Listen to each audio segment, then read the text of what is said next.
All right, good morning. Good morning. I'm so glad everyone is here. We're going to do rapid research number 1 on safety. So welcome to the safety rapid research presentation session. Up first, Professors Carol Menassa and Vineet Kamat from the University of Michigan. Oh, I forgot to make my announcement.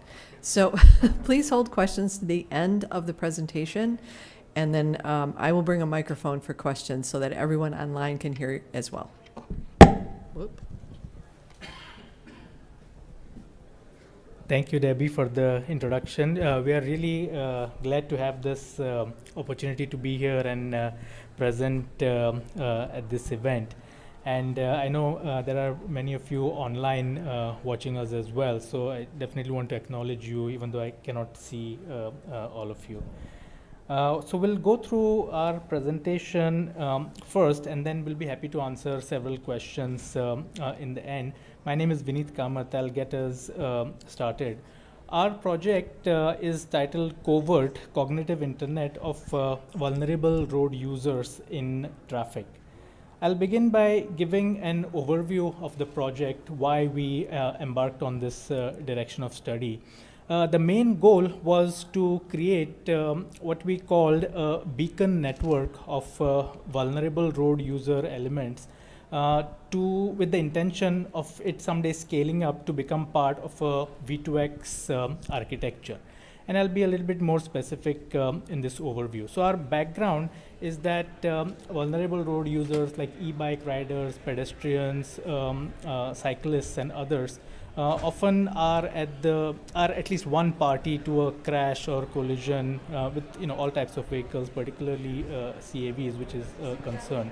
And the issue is related to what some may argue as erratic or unpredictable behavior, jumping in front of traffic, changing mindset for cyclists to be a vehicle at one moment, a pedestrian at the other moment, and exhibiting different behaviors, being occluded by vehicles and you not being able to see, or a CAV not being able to see you, and those types of things.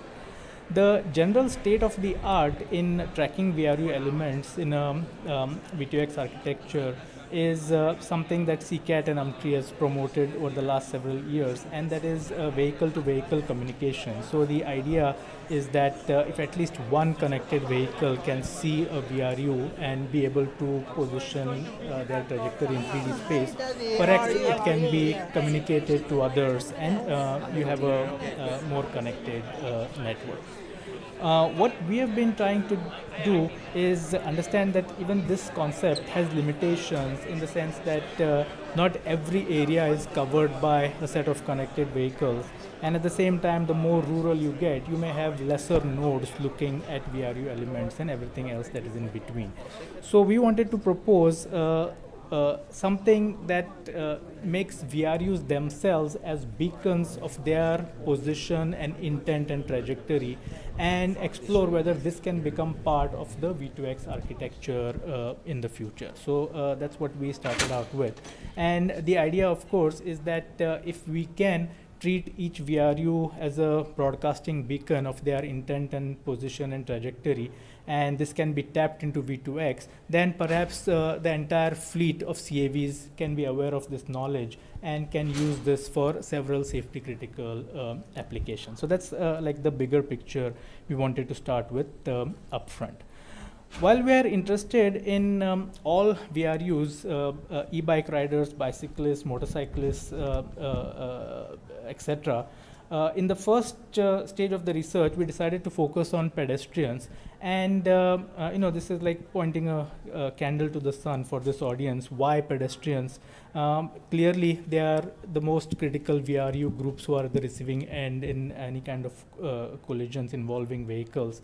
Fairly recently, there were like the highest number of pedestrian fatalities recorded in the US, and globally, more than 50% of road deaths, one way or another, involve pedestrians.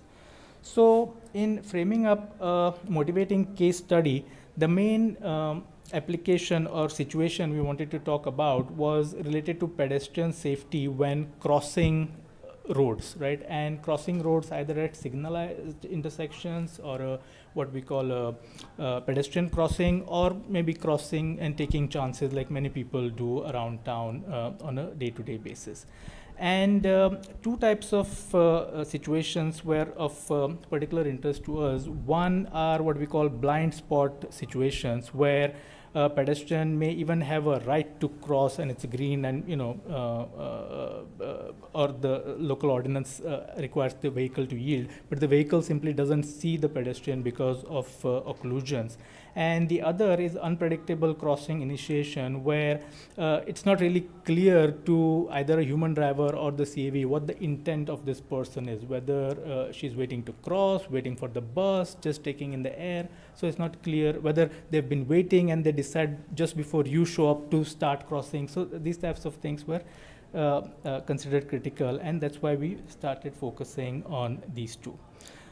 Just to place ourselves a little bit more into the current prediction methods for trajectories of pedestrians and other VRUs, we primarily reviewed three main categories, which we call cooperative sensing, vision-based methods, and pedestrians themselves as data sources.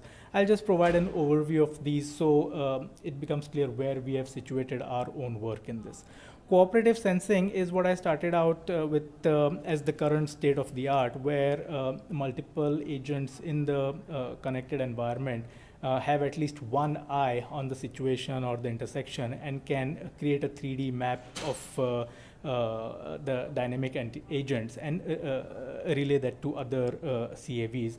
The issue there, of course, is heavily dependent on infrastructure, and such infrastructure becomes less available maybe the further you move away from urban areas and the density of traffic or connected vehicles reduces. The second category I'll talk about is vision-based methods of trajectory monitoring and prediction. And there are generally three families. Dynamic motion modeling generally has been shown to work well, except for unpredictable, non-linear type of trajectories. Planning-based methods usually require some knowledge about the VRU's intent, where they are headed, why they are headed, and then you can create some algorithms to decide what best path they are likely to take. And then more recently, deep learning methods, where you can use 3D pose estimation, gait analysis, and other kind of contextual information to essentially build on planning-based methods and try to arrive at better prediction methods. Closely related to vision-based approaches are also what we call pedestrians as data sources themselves. And here, the general family of approaches in prior work have been to use either smartphone sensors and expose that as a way for others to tap into your position and also your trajectory using GPS sensors and so on. Sometimes wearable devices have been used in certain applications, primarily for gait analysis to know whether the person is walking or stationary or accelerating or slowing down and so on. And lastly, many of these ideas together are implemented in smartphone apps that then integrate with other connected vehicle systems and so on. So those were the three categories of prior research we placed our work in.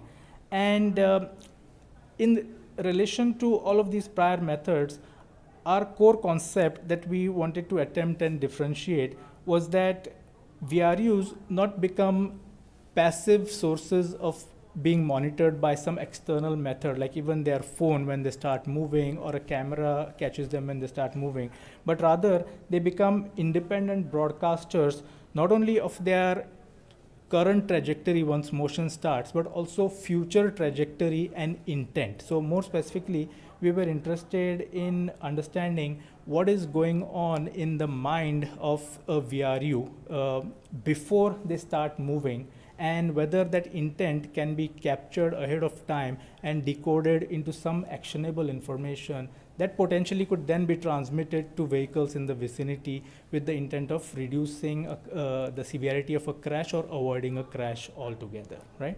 And the long game in this was if we can understand at a fundamental level what goes on in the mind of a VRU before they take certain actions, can those intentions be decoded and interpreted eventually with a sensor suite that typically the person carries or is already part of a vehicle or a motorcycle or bicycle or what have you, and then again take the next step of how this can be integrated into a V2X architecture for everybody's benefit.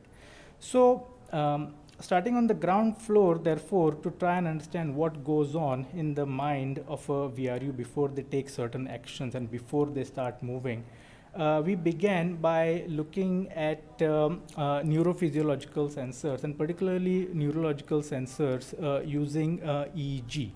And as many of you might be familiar, the EEG sensor has 3 different dimensions: spectral, spatial, and temporal, that can give us some insights into what kind of thoughts can be good predictors of upcoming motion, what kind of time frame that motion is likely to unfold, or any action is likely to unfold, and whether these two, by employing machine learning models along the different bands of EEG sensor, whether we can tap into with the intention of then correlating to other physiological measures that we can interpret more easily. So the end goal was to develop the predictive model.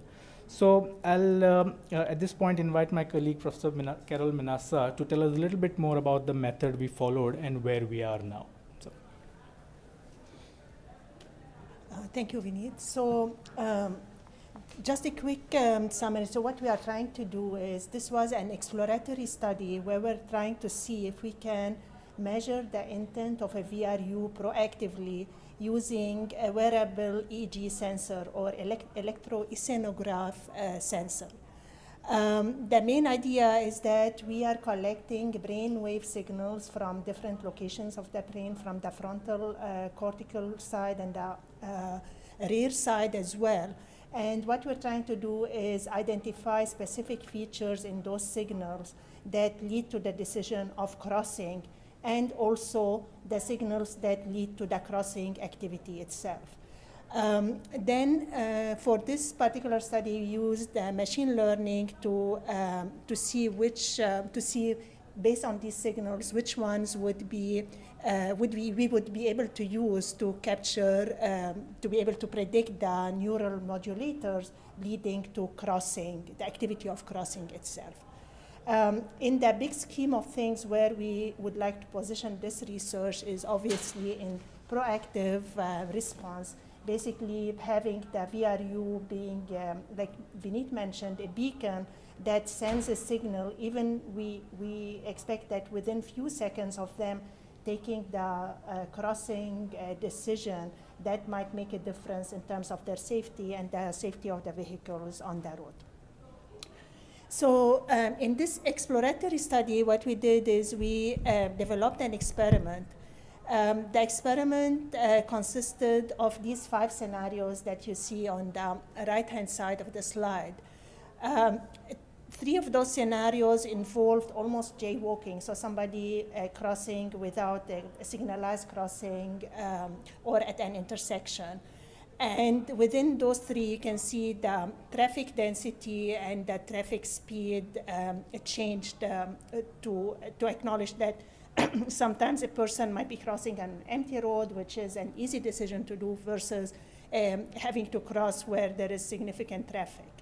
And then the last 2 scenarios that you see on the right-hand side involve the signalized crossing. You can see in the top one, there is no intersection, and individuals trying to cross the road with knowing that there is a car with a right signal. A similar situation is at the bottom, where we have an intersection. For this experiment, the subjects, we had 12 subjects, mostly graduate students at the University of Michigan. So the mean age was around 25 years of age. The way we conducted the experiment is we basically used our own screens for the individuals. So we invited them to our lab.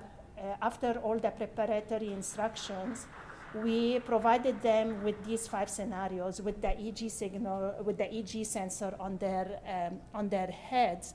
And we gave them a 500 millisecond initial fixation on the screen, and then we followed that with each of these scenarios.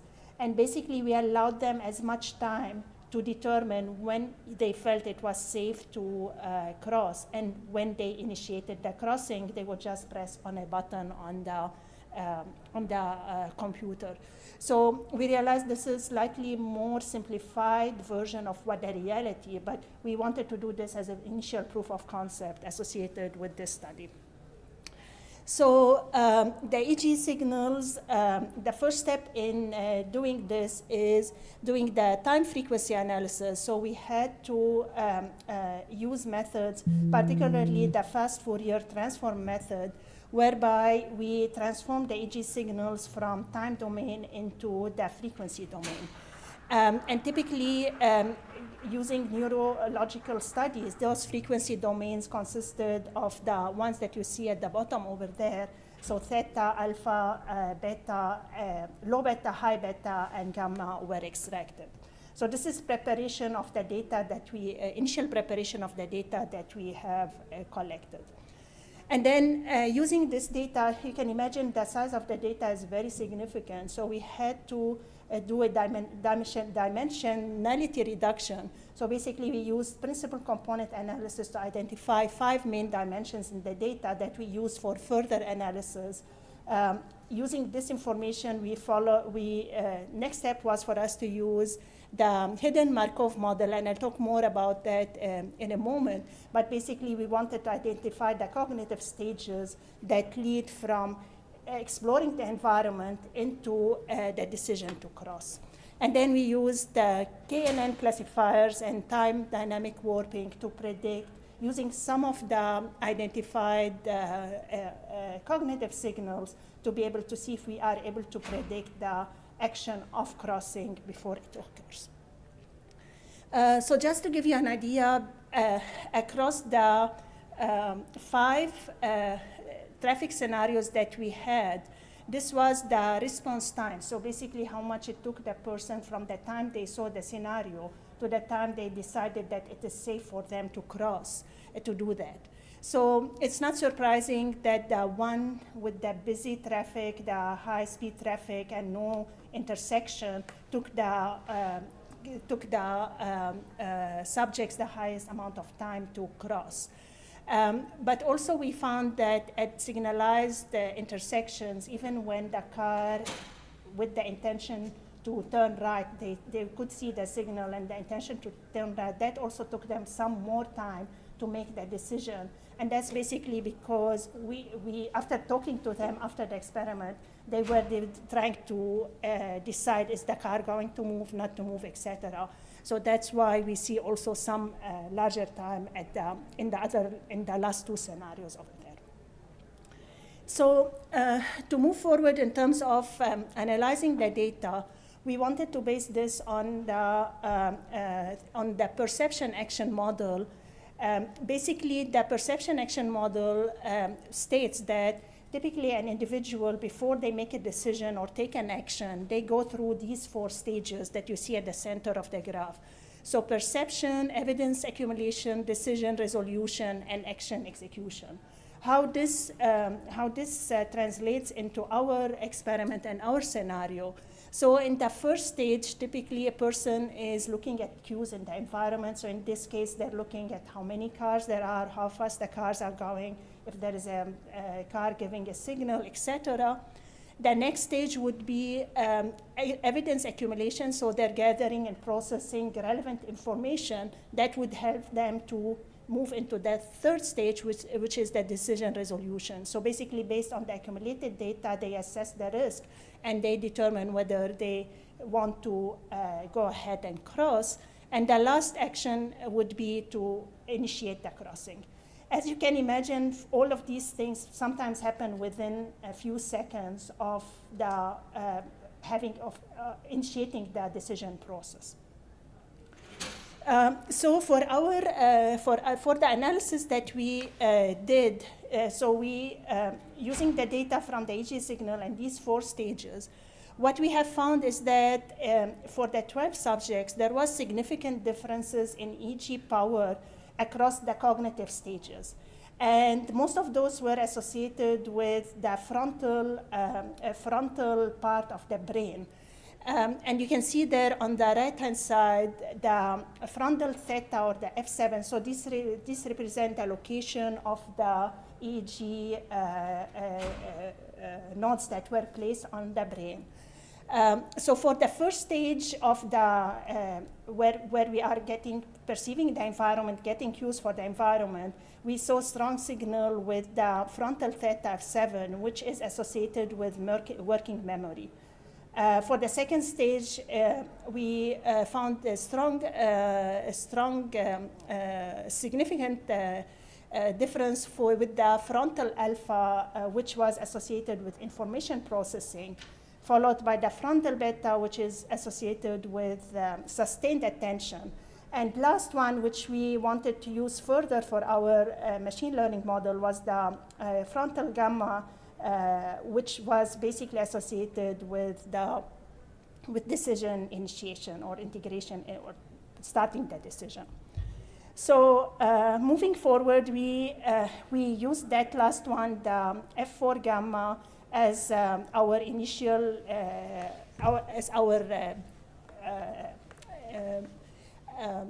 data to initiate the machine learning model. So I just in the interest of time, I'm going to go over this very quickly. But basically, once we had that information, we did the sliding window optimization and classification. We used a classification model, and we found that the area under the curve was around 0.91. So basically, this was significantly important brain signal that help us predict, or will help us predict, that a person is intending to cross. Obviously, we didn't do this analysis for the other 3 stages, and that's going to be part of our subsequent analysis. So just to wrap up very quickly, the main objective of this exploratory or pilot study was to see if we can use the individuals as a beacon of information. And particularly in this case, we focused on their brainwave signals, although we are interested in other neurophysiological or physiological signals as well that can be used. Obviously, the implication of this is that if this information can be shared with any connected vehicles or vehicles in the environment, that will help them decide or understand the pedestrian intention to create a more safer crossing or driving around those pedestrians and VRUs. So to wrap it up, we started by looking at the predictive capabilities of EEG, as we just discussed. We are interested, like Vineet mentioned, not only in pedestrians, but expanding our scope of studies to other VRUs, particularly pedestrians, bicyclists and pedestrians. And in particular, we are moving into the next stage where we are doing more real-time testing, or looking to do more real-time testing. We would like to thank CCAT, the Center for Connected and Automated Transportation, for supporting our research. And we are happy to take any questions, if there is. We have time for about one question. Anybody?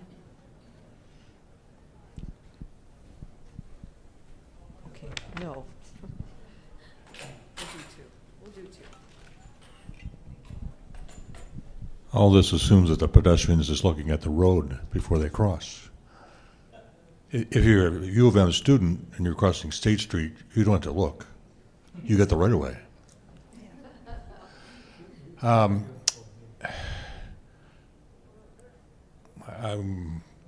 You're advertising, you're trying to predict what the pedestrian's going to do, and if they're a beacon, that means you got a tag on them somehow, right? And of course, the tag applies. That means you are invading their privacy, and they're watching their movements, and you can tell which mistress they're with tonight. I've had some mobility issues lately, and I was inspired to get a smartwatch, so I could tell when I fell, right? And I fall, then they'll kind of call 911 and bring emergency services. So I'm I guess I'm suggesting that you trying to, well, you're inside their brain, which is a wonderful thing, I guess. But if you're trying to predict what they're going to do, maybe you should track people with smartwatches and see what they're actually doing and what their gait is and what they actually decide to do as a prediction to get to advertise to the motorists before they hit them. Yeah, I think that's a very good suggestion, and I think you pointed out one of the key issues of people being involved in the decision to cross at all. So, like Carol mentioned, and I think I did in the beginning also, our main goal is to understand what goes on in the mind of the potential of the VRU who wants to potentially cross or take some action. And then in studies that are ongoing as we speak, try to understand whether those thoughts and upcoming actions can also be interpreted through other physiological changes that could then be captured by things such as smartwatches or cameras or thermal cameras, changes in your eye directions, maybe for a moment looking up from your phone, those types of things. And then eventually using those actions as a surrogate for your thought processes in leading to that same conclusion that, okay, within the next few milliseconds or a second after this, the VRU is going to cross. So your suggestion is in the exact direction we are thinking as well. Hi, my name is Lynn. I work for Adastic Corp. So I know this is research focused on pedestrian safety, but I know another key challenge in safety is addressing unpredictable real-world scenarios that may not be fully captured in human testing or simulations. So how do you think what should be the next steps for AV systems to reliably recognize or predict these situations, like seeing emergency vehicles coming towards them unexpectedly, or knowing how to react to dynamic situations like sudden accidents that are approaching them or coming from behind them? Yeah, sure. Yeah, go ahead. Yeah. I think that's a very good question. So ultimately, I think it's important to understand that this specific study and other studies like these are like one possible way of mitigating from a family of mitigating ways that all have to come together to then create a smart V2X system, right?